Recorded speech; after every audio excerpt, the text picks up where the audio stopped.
वैसे तो भारत माँ के आंचल के एक एक सितारे में लाखों इतिहास छुपा है साथियों, मगर आज हम आपको एक ऐसे ही इतिहास से परिचय कराएंगे, एक महापराक्रम की कहानी सुनाएंगे, एक शौर्य गाथा सुनाएंगे, एक हिंदू सम्राट राजा की कहानी जिसने अपनी पूरी जिंदगी शौर्य पराक्रम से लड़ाई करते हुए बिता दी। नमस्ते दोस्तों, मेरा नाम है आलोक नंदन। हमारे साथ कैमरे पर है मनीष। हम हमारे blog channel the time boy में आप सभी का स्वागत करते हैं। आज हम आए हैं वाराणसी से 30 किलोमीटर पूरब। NH-31 पकड़कर वाराणसी से आप 30 किलोमीटर पूरब आएंगे तो एक जगह पड़ती है जिसका नाम है औड़िहार।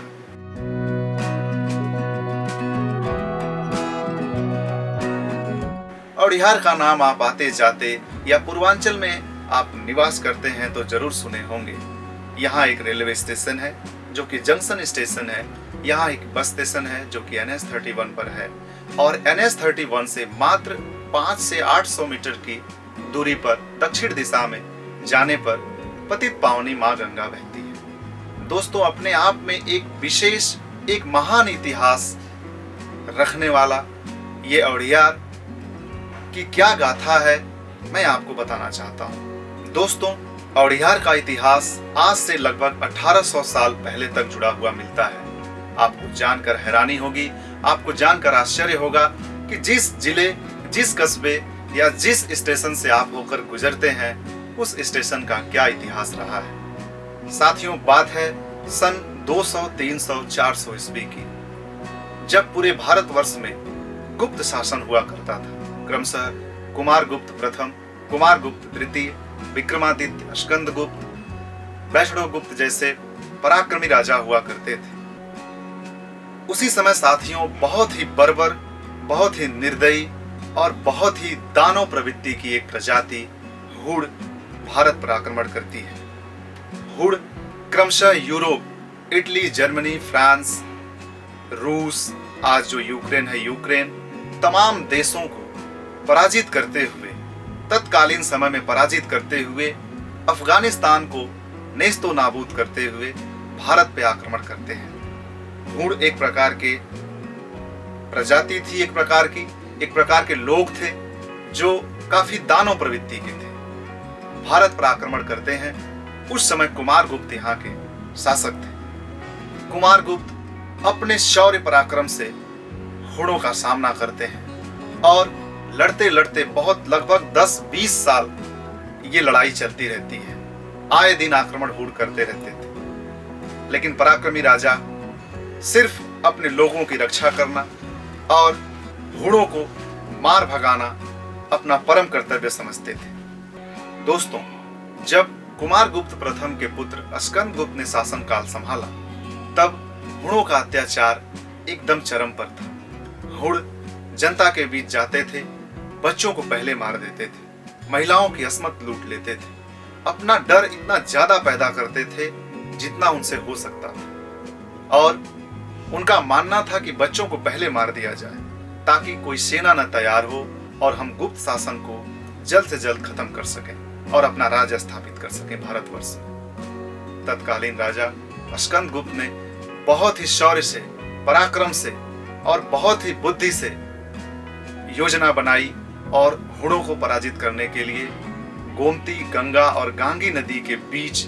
इसी जगह पर रहकर हुड़ों पर आक्रमण किया और अधिकतम संख्या में हुड़ों को मारा। लिखित मिलता है कि लगभग 2 लाख हुड़ मारे गए थे। दोस्तों, स्कंदगुप्त ने ऐसी योजना बनाई कि हुड़ तीनों नदियों के बीच में आकर फंस गए। न तो गंगा पार करके भाग सके, न गोमती पार करके भाग सके और न ही गांगी नदी पार करके भाग सके। इन्हीं तीनों नदियों के बीच इसी धराधाम पर रहकर स्कंदगुप्त ने योजना बनाई और हुड़ों पर आक्रमण किया और हुड़ों को फंसाकर एक योजना के अंतर्गत आक्रमण करके लगभग 2 लाख हुड़ों का सर कलम किया और जो इतिहास कायम है, लिखित प्रमाण मिलता है। लेकिन एक बात आप सुने होंगे, पूर्वांचल क्षेत्र में जब कोई बच्चा रोता है तो माँ कहती है या दीदी कहती है या बहन कहती है, अरे भैया सूझ जाना था, हुड़ार आ जाए। आपने जरूर सुना होगा। ये हुड़ार सब शोधकर्ता बताते हैं कि ये हुड़ार सब उन्हीं हुड़ों की उपमा को देकर बनाया गया था कि ये हुड़ से ही हुड़ार बना था। इतना डर था हुड़ों का बच्चों के अंदर कि माँ बच्चों को डराने के लिए ये कहती थी कि बचवा सूझ जाना तो हुड़ार आ जाए। आज भी हमने तो सुना है, आप भी शायद सुने होंगे। यदि आप सुने हैं तो कमेंट में जरूर बताइएगा। लेकिन साथियों, ये कहानी यही खत्म नहीं होती है। जब महाराज स्कंदगुप्त ने इन हुड़ों को हराया, जब इन्हें पराजित किया, तो एक विजय स्तंभ बनवाया और इस जगह का, इस स्थान का नाम रखा हुड़हार, जहां पे हुड़ों की हार हुई थी। अर्थात हुड़ो जहां पर हारे थे, अपने आप उस जगह का नाम हुड़हार पड़ा। ये कालांतर परिवर्तन में, अपभ्रंश में यही हुड़हार शब्द औड़ियार के नाम से आज जाना जाता है। यह औड़ियार स्टेशन है, यही औड़ियार बस स्टेशन है और औड़ियार अपने आप में एक पहचान रखने वाला एक कस्बा है जो धीरे धीरे एक नगर का रूप ले रहा है। दोस्तों, हुड़ों पर विजय पाने के बाद महाराज स्कंदगुप्त ने एक विजय स्तंभ का निर्माण करवाया जो कि आज भी देखने को मिलता है। तो आइए आपको लेके चलते हैं सैदपुर से 8 किलोमीटर पूर्वोत्तर की दिशा में भीतरी, जहां पर महाराज स्कंदगुप्त द्वारा बनाया गया विजय स्तंभ आज भी उनके शौर्य की, उनके पराक्रम की गवाही देता है।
अभी हमारे साथ एक भैया यहाँ पे जुड़े हुए हैं जो यहाँ पे साफ़ सफाई का काम कर रहे थे और बहुत ही लगन से अपना काम कर रहे थे।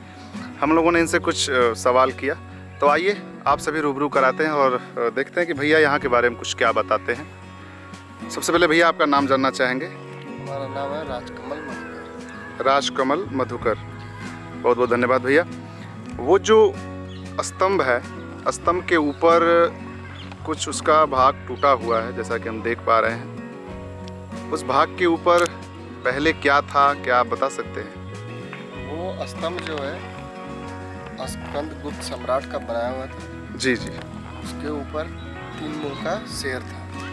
अच्छा। जो कि आकाशीय बिजली के कारण टूट गया। अच्छा, ऐसा माना जाता है कि आकाशीय बिजली लगने से वो टूट चुका है और उसको फिर यहाँ के लोग अधिकारियों ने उस खास मेटल से बहुत पहले ही वो टूट गया, जो कि हमारे दादा परदादा बताए हैं। अच्छा, वो ये बिजली से टूट गया है। अच्छा, अच्छा। हमारे पिताजी, हमारे दादा, उनको भी ये मालूम नहीं था। दादा के जो दादा थे, परदादा थे, उन्होंने कहा था कि ये बिजली से टूट गया था और वो खास मेटल से उसको बांधा गया है। अच्छा अच्छा। जो कि अभी तक से पड़ा हुआ है। उसके बाद फिर कभी नहीं टूटा, चल रहा है। और अच्छा, एक इधर ये प्रतिमा है, ये मूर्ति है जो बीच में कि हम दिखा पा रहे हैं लोगों को। इस मूर्ति में एक तरफ का जो सर है वो टूटा हुआ है, तो क्या आप बता सकते हैं कि ये मूर्ति में दोनों तरफ प्रतिमाएं हैं किसी देवता की, ऐसा लग रहा है? तो जो ये मूर्ति है जी, इसमें जो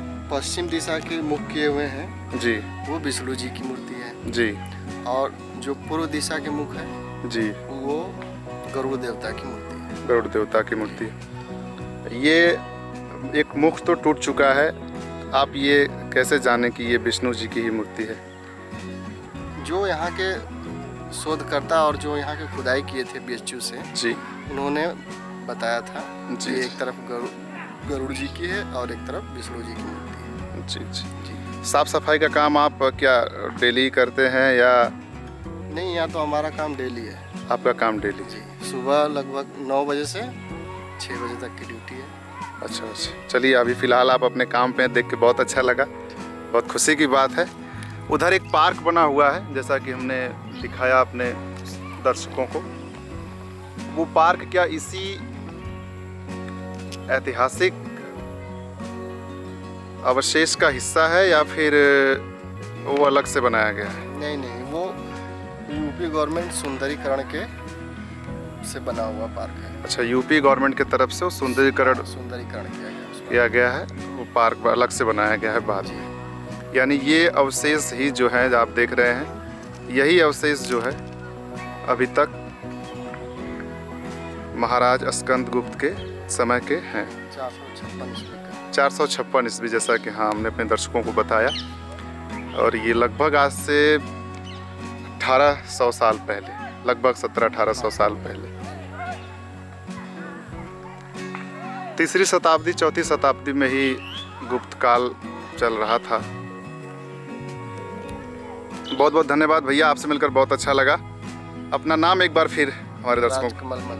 राजकमल मधुकर। बहुत बहुत। मेरा नाम है आलोक नंदन, हमारे YouTube चैनल का नाम है the tramp boy. Thank you. आपका वेलकम है आप। बिल्कुल बिल्कुल, बहुत अच्छा लगा आपसे मिलकर। दोस्तों, ये विजय स्तंभ समय के साथ साथ मिट्टी के नीचे धंस गया था, दब गया था, लेकिन 1834 ईस्वी में ट्रेलियर नाम के शोधकर्ता ने इसे पहली बार देखा और 1836 ईस्वी में लॉर्ड कनिंघम ने इस पे रिसर्च किया। फिर 1867 ईस्वी में रेवरेंड WH मिल ने इस पे लेख लिखा। फिर 1871 ईस्वी में लॉर्ड कनिंघम ने इसका थोड़ा सा उत्खनन कराया, जिसमें विजय स्तंभ के नीचे लिखा हुआ एक अभिलेख दिखाई देने लगा। वो अभिलेख तत्कालीन भाषा में लिखा हुआ है आज भी। उसके बाद 1875 में, 1885 में अन्य शोधकर्ताओं ने, माओदाजी ने, भगवान लाल इंद्र जी ने अपने अपने लेख इस स्तंभ के बारे में लिखे। फिर बनारस हिंदू यूनिवर्सिटी BHU ने 1961 से लेकर 1970 के बीच उत्खनन करवाए, जिसमें वैष्णो मंदिर और विजय स्तंभ का अभिलेख और कुछ प्रतिमाएं, कुछ चूने, मिट्टी और पत्थर के बने हुए खिलौने, आभूषण निकल कर बाहर आए, जो कि आज भी BHU के कला भवन में रखे हुए हैं और आज भी इस अवशेष के रूप में यहाँ पर आप देख सकते हैं। दोस्तों, भीतरी महाराज स्कंदगुप्त के इन अवशेषों के 500 मीटर की परिधि के अंदर और भी कुछ मूर्तियां मिलती हैं, जिन्हें गांव वाले पूछते हैं और बताते हैं कि ये उसी समय की मूर्तियां हैं। पत्थरों पर की गई कढ़ाई, कलाकृति ये दिखाती है कि ये गुप्त काल के ही पत्थर हैं। तो ये है आपके औड़ियार से जुड़ी हुई कहानी। लेकिन दोस्तों, औड़ियार का इतिहास यहीं खत्म नहीं होता है। NH 31 से लगभग 500 से 800 मीटर की दूरी पर ही पतित पावनी मां गंगा बहती है, जहां पर एक बहुत ही पावन तीर्थ स्थल है जिसका नाम है बराह रूप धाम। सैकड़ों किलोमीटर दूर से चलकर आते हैं श्रद्धालु, यहाँ स्नान करते हैं, दर्शन करते हैं और बराह धाम की पावन छटा में विश्राम करते हैं। बराह धाम की विशेषता यह है कि हिंदू धर्म के पुराण वराह पुराण में इसका वर्णन मिलता है। बताया जाता है कि त्रेता युग में जब राक्षसों ने पृथ्वी को चुरा लिया था, तब भगवान विष्णु ने बराह अवतार लिया था और इसी जगह रहकर, इसी जगह से पृथ्वी को बचाया था, हम सबकी रक्षा किए थे, जिसका नाम बराह रूप धाम पड़ा। बताया जाता है कि भगवान विष्णु की ये प्रतिमा, बराह रूप की प्रतिमा, सबसे पहले इसी औड़ियार में देखने को मिली थी और कहीं देखने को नहीं मिलती।